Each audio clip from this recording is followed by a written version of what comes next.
সকালবেলা ঘুম থেকে ওঠার পরে বাজারের ব্যাগ নিয়ে মর্নিং ওয়াকে বেরোনো, এটা কাদের কাদের বাড়িতে হয়, ঠিক আছে?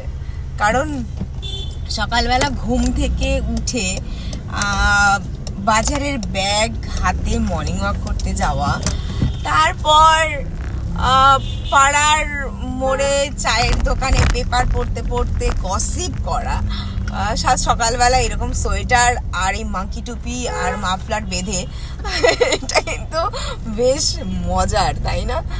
প্লিজ খারাপভাবে নেবেন না কাকুরা জেঠুরা, ঠিক আছে? ম্যাটারটা এটাই আর কি হয়।